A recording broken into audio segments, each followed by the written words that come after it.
E aí, pessoas, tudo bem com vocês? Como é que vocês estão? Esse aqui é um vídeo resposta.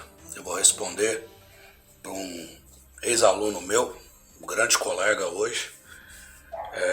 Eu acho que por ética não vou citar o nome dele, mas ele me mandou um e-mail e aí ele falou assim: olha, professor, eu tenho assistido seus vídeos, visto seus vídeos e eu não estou entendendo. O senhor fala algumas coisas, mas não tem falado tanto de Deus ou tem falado pouca coisa, sendo que o senhor sempre abraçou essa bandeira. O senhor deixou de ser cristão? Então, em primeiro lugar, eu quero agradecer esse aluno que fez essa pergunta. Eu acho que se fosse digitar ia dar textão. Eu não quero ficar pondo textão no Facebook, ou mandar e-mail, ou ficar essas coisas. Então eu quero fazer um vídeo mais ou menos explicando, dando uma resposta para esse meu aluno. O que acontece, pessoal? Acontece que quando a pessoa ela vai para o ensino superior, já fala ensino superior, tá? Porque é uma coisa além do que você está esperando. É uma coisa que você vai aprender a ser profissional na determinada área. Então, o ensino superior, por exemplo, ele se divide em 3 áreas. Então, você tem as humanas, as exatas e as biológicas, tá? Então, cada área vai ter o seu leque de áreas. Eu faço parte das exatas, entendeu? Então, a minha área de exatas, ela compreende matemática, compreende a engenharia, ou todas as engenharias, ela compreende química, física, astronomia, ela sabe alguns ramos da biologia, genética e tantas outras coisas aí que você precisa de cálculos precisos. Você não pode assim tipo ter um cálculo que num carro o motor responde de um jeito e em outro carro do mesmo é de outro. Não, você tem que ser tudo igual. Tem que ser tudo exato. Então a coisa já fala ali. Então a gente lidar com cálculos muitas vezes de números gigantescos e muitas vezes de números pequenos. E o que acontece? Grande parte das pessoas quando vão para o ensino superior, elas começam a se perguntar as coisas. Elas começam a lidar com ideologias, com pensadores, começa a ver obras assim de pensadores de esquerda, de filósofos, de pessoas que se questionam, de pessoas que não acreditam em Deus, de pessoas que acreditam em outra divindade, coisa e tal assim. Então, algumas pessoas se deixam influenciar. Já o pessoal de exata, eu não tenho como falar o pessoal das exatas, mas falando por mim, eu não deixei de ser cristão. Pelo contrário, o estudo das exatas me levou a acreditar muito, muito, muito mais em Deus, que existe um ser superior. Agora vou te explicar o porquê, né? Por que o estudo das exatas ela trabalha com evidências? As exatas ela está num campo que a gente chama de ciências exatas. Ciências é o nome que você traduz para conhecimento. Então o que acontece? Não é só você falar, eu acho, eu acredito. Não, você tem que provar, você tem que testar, você tem que trazer a prova real daquilo. Você está entendendo? Por isso que fala que é ciências exatas. Como é que eu vou acreditar numa coisa que é etérea, uma coisa que eu não posso provar, uma coisa que é só de eu falar, porque eu sei, porque eu... Não pode. A ciência tem que ser provada. A ciência tem que ser provada. E o estudo das exatas, ele me levou a ver que realmente a ciência ela está contida ali. Por exemplo, eu não via a Escritura Sagrada, a Bíblia, da maneira que eu vejo hoje. Antigamente eu via de outra forma.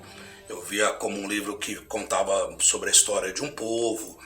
É um livro que dava vários ensinamentos, que trazia ali várias coisas e tal.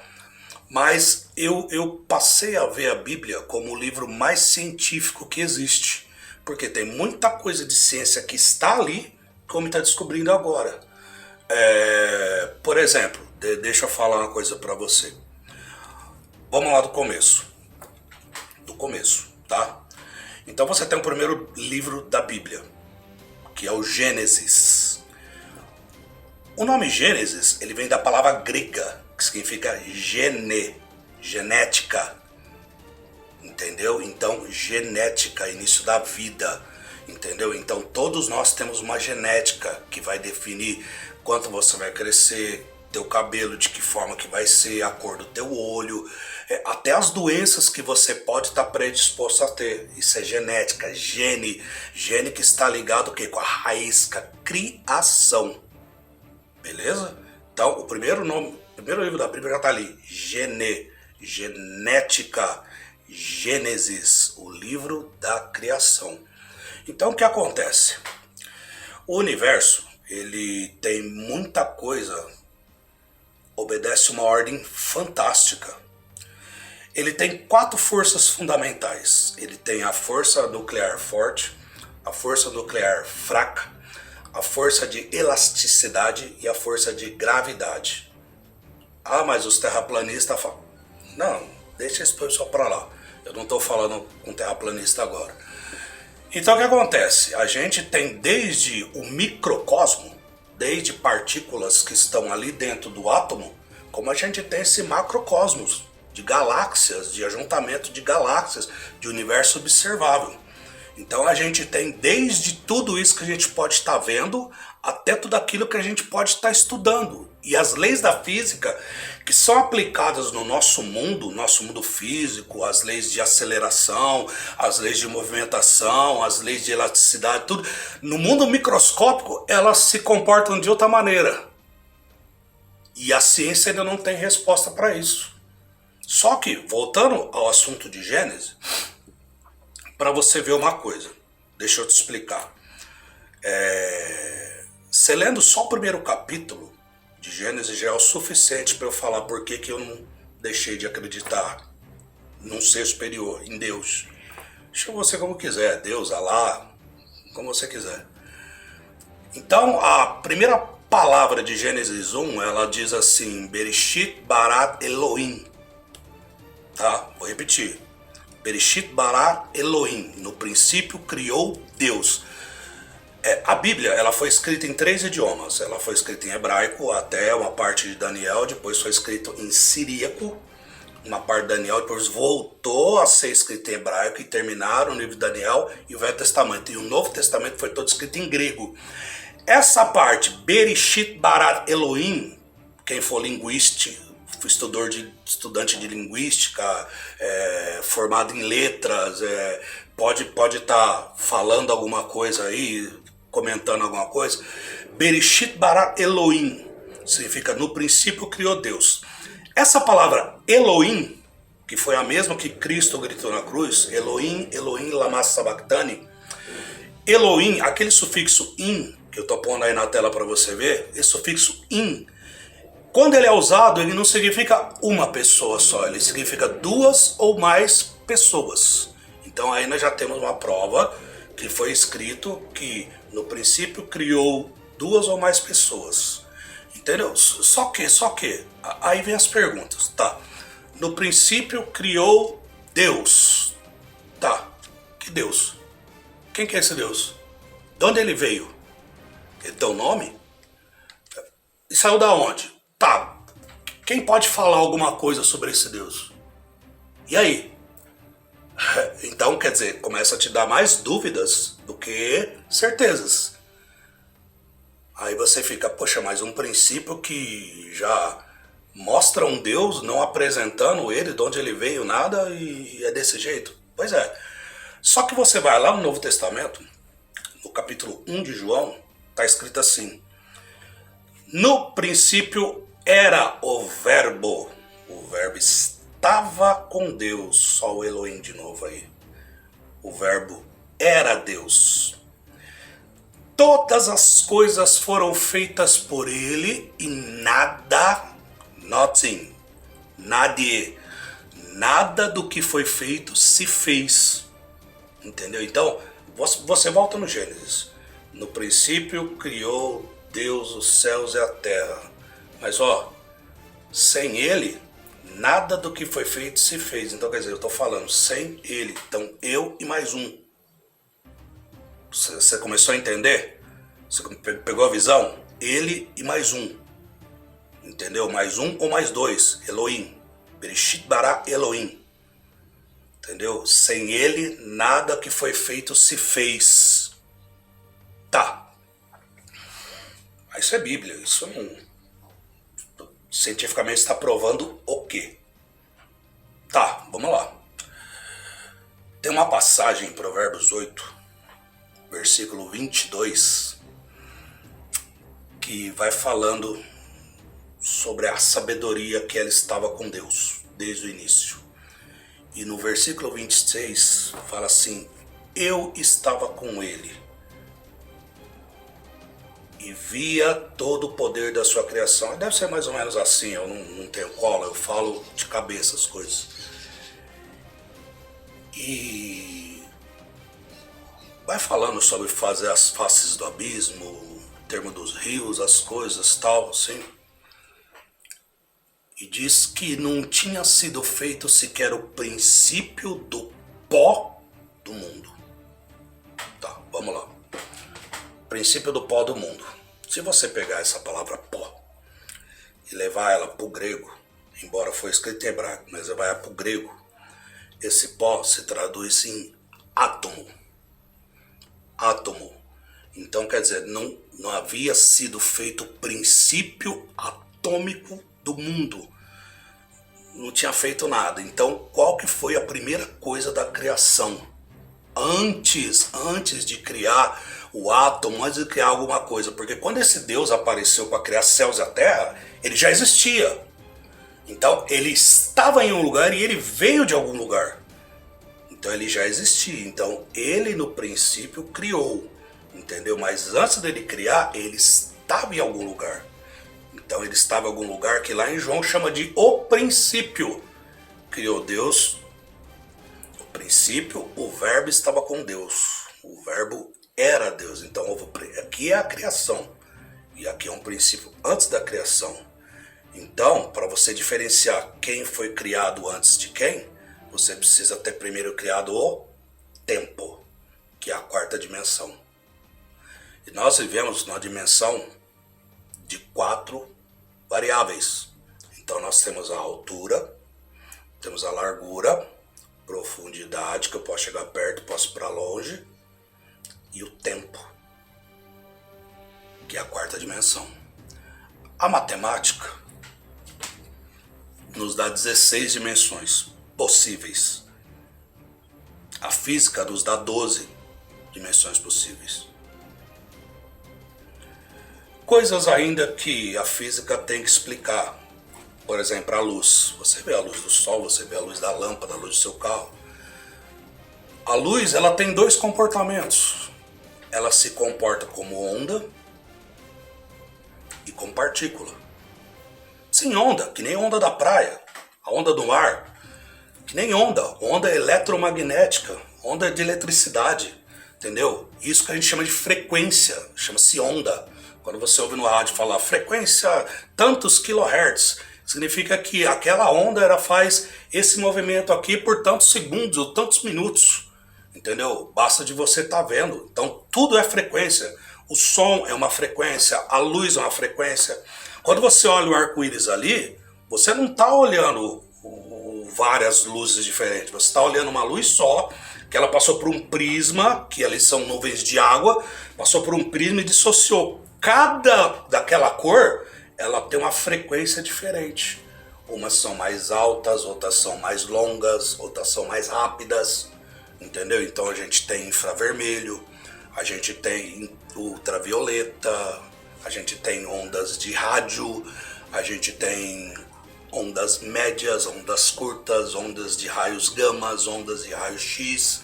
Nós temos um sem número de ondas possíveis. Quando você fala no celular, o seu celular ele vibra a 2 GHz por segundo. Então quer dizer, teu celular ele vibra a 4.084 vibrações por segundo e você não percebe.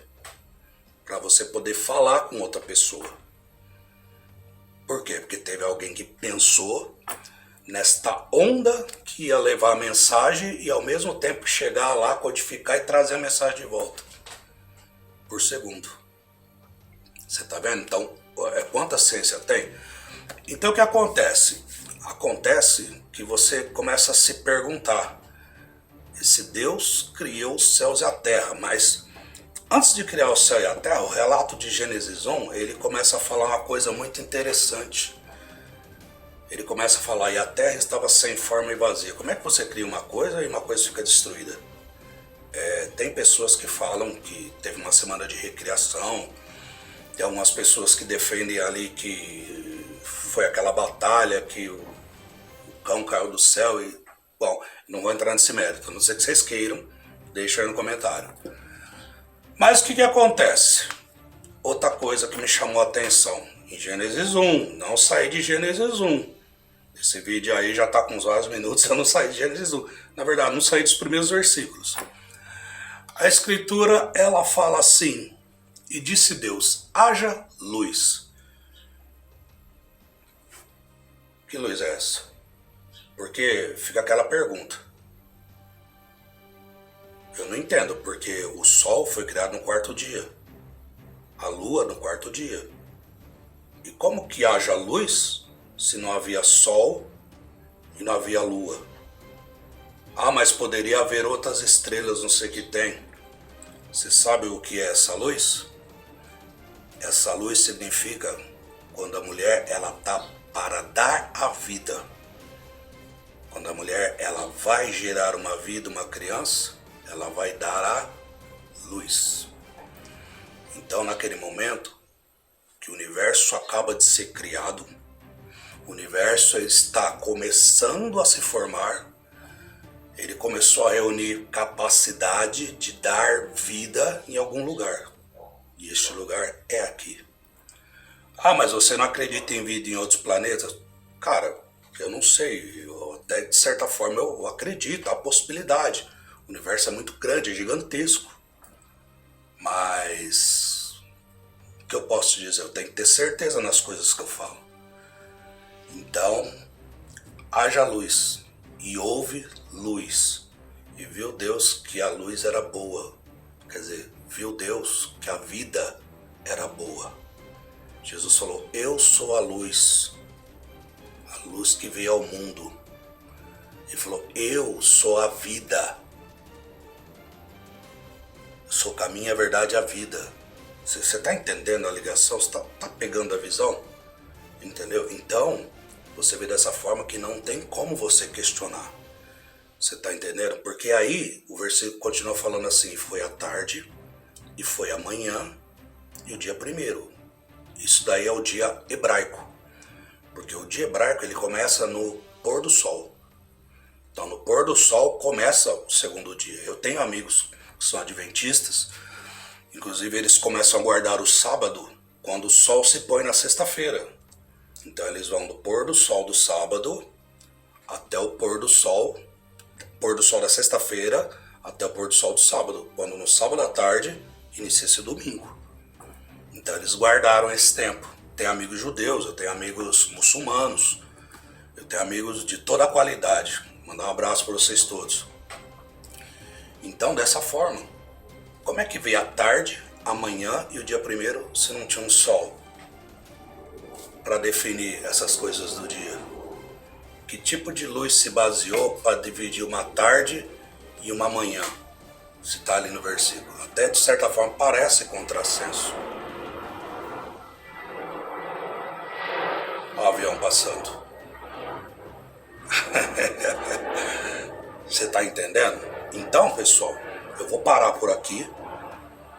Se você quiser, a gente continua esse vídeo resposta, porque tem muita coisa a ser falada sobre esse assunto, beleza? Curte aí, compartilha, dá aquele like, joia.